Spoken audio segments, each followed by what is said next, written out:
오늘 우리에게 주실 하나님의 말씀 고린도전서 1장 1절에서 3절 말씀입니다.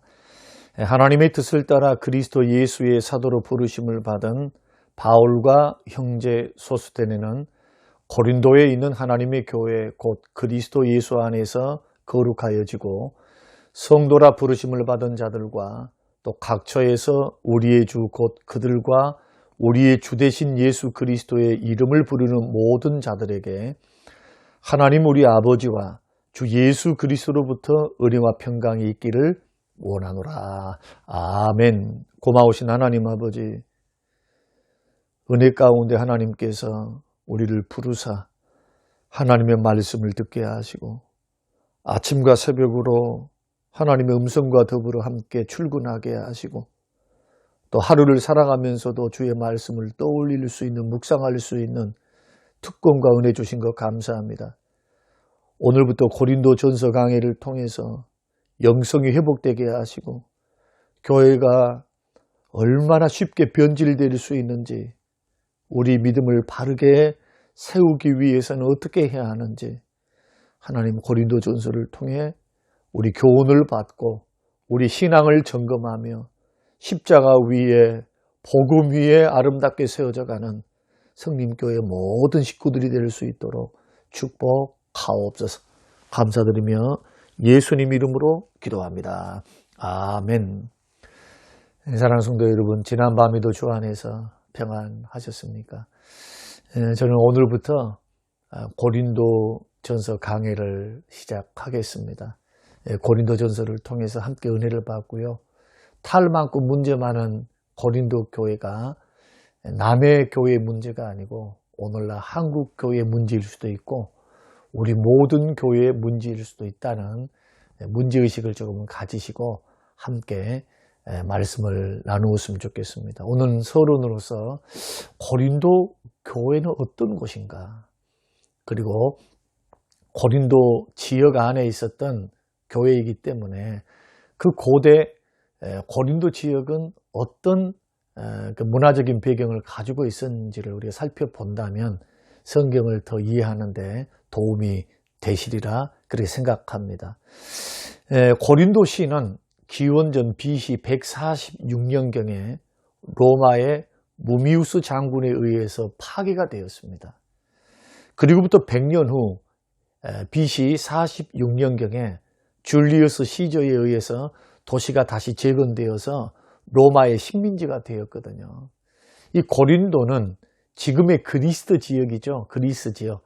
성경에는 아가야 지역이라고 말을 합니다. 아가야 지방의 수도가 고린도였습니다. 동서가 바다로 되어 있습니다. 또 아시아와 로마를 연결하는 중요한 통로 역할을 했습니다. 상업의 중심지였고요. 통로 역할을 했으니까, 무역로 역할을 했으니까 부유했고 사람도 많았고 번화한 도시가 되었습니다.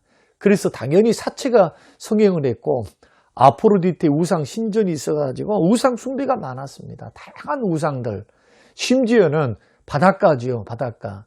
이 신전을 섬기면서 성창, 그 신전에서 봉사하는 이 창기들이 1000여 명이나 있었다 라고 역사가 그렇게 이야기를 기록을 하고 있죠. 한마디로 말하면 음란했고요. 도덕적으로 부패한 도시였고요. 그러면서도 그리스 지방에 있었으니까 철학도 굉장히 활발하게 철학 운동이 일어났고, 또 아테네, 그리스, 고린도, 우리가 생각해보면 운동 경기를 빼놓을 수가 없습니다. 그래서 전국체전이 막 일어날 정도로 이렇게 성행했던 그런 도시. 그 당시 학자들은 약 60만 명의 정도 시민이 살았다고 하니까 여러분 적은 도시가 아니겠죠. 제가 성지순례를 고린도 지역에 가봤거든요. 고린도 운하도 건넜습니다. 그래서 기가 막힙니다.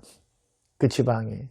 지금이야 쇠퇴한 시지만은 그 당시에는 아시아에서 오는 로마의 그 정복, 그 물자들이 이렇게 들어와서 로마로 들어가는 아주 중요한 그런 통로 역할을 했으니 얼마나 그 도시가 부유했겠습니까? 이런 도시에 바울이 AD 50년경에 2차 전도 여행을 하게 되는데, 그때 아테네에서 전도하다가 실패하게 됩니다. 아테네거든요. 아테네에서는 너무 철학적인 사상이 많아가지고 이 복음이 잘 들어가질 않아요. 그래서 실패를 하고 어디로 내려가느냐 하면 남쪽이었던 고린도로 내려왔습니다. 고린도에서 누구를 만나느냐 하면은 천막을 만드는 일들을 했던 유대에서부터 왔던 브리스길라와 아굴라라고 하는 부부를 만나서 그 집에서부터 고린도 교회가 시작이 됩니다. 바울이 이들에게 복음을 증거했고요. 이들이 예수를 믿고 거기서 교회가 시작된 겁니다.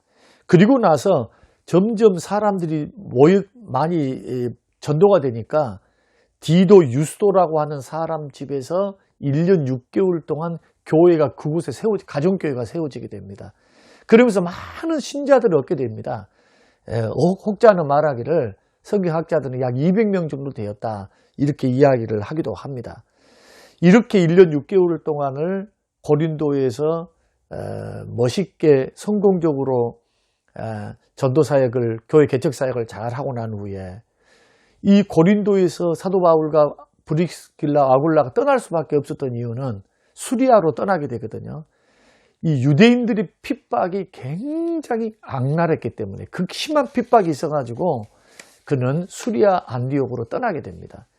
그 후에 사도행전 18장의 말씀 보면은 누가 찾아오느냐 하면 아볼로라고 하는 예수 믿는 그러한 형제가 와서 고린도에 머물면서 전도하고 이 고린도 교회를 맡아서 사역을 하기 시작했습니다. 그래서 고린도 교회는 헬라 이방인들의 하층 계급에 속한 사람들이 주로 있었고 사도 바울이 개척한 교회다. AD 50년경에 전도 2차 전도 선교 후에, 그리고 이곳에는 아볼로가 그 후에 와서 목회를 했다. 이 정도만 우리가 알아도 큰 배경을 우리가 아는 것이 되겠습니다.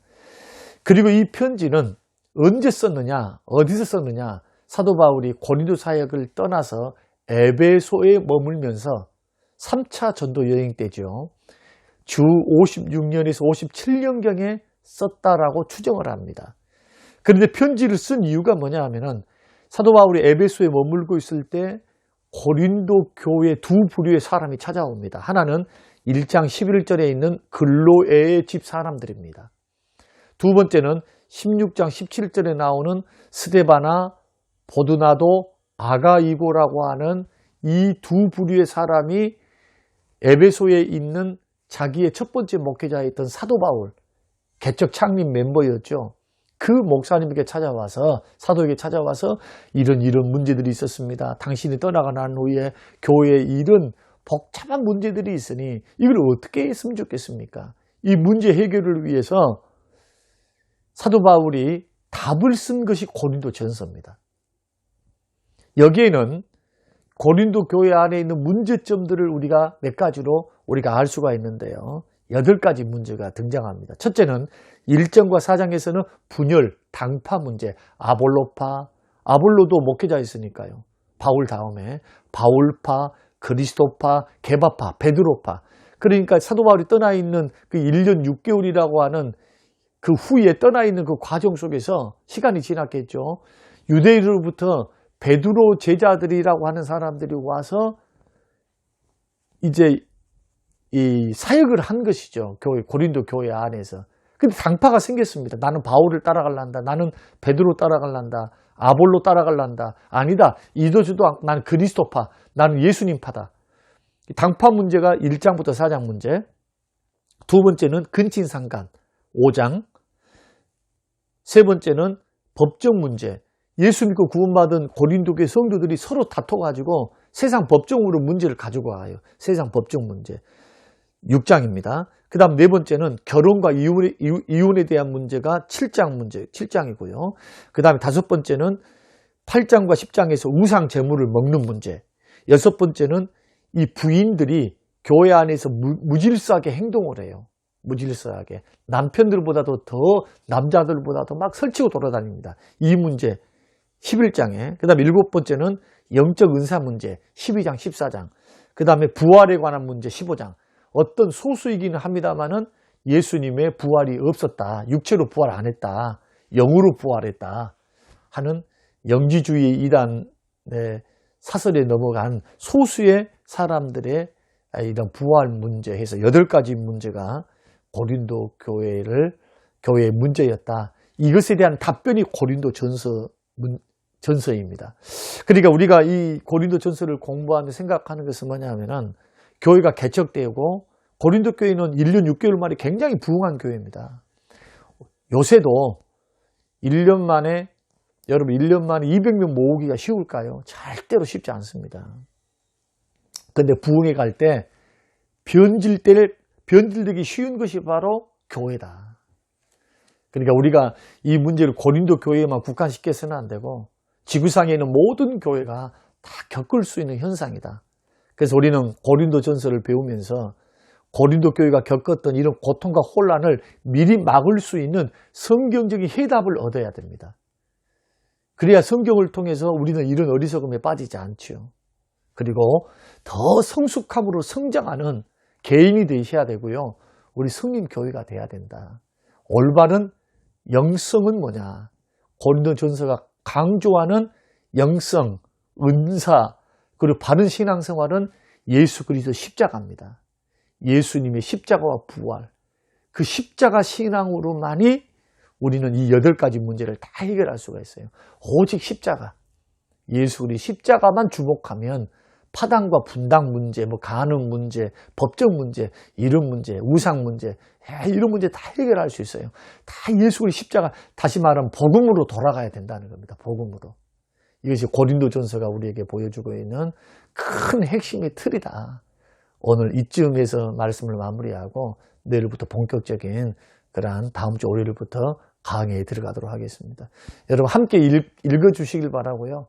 앉은 자리에서 한번 다 읽어보시는 걸 추천합니다.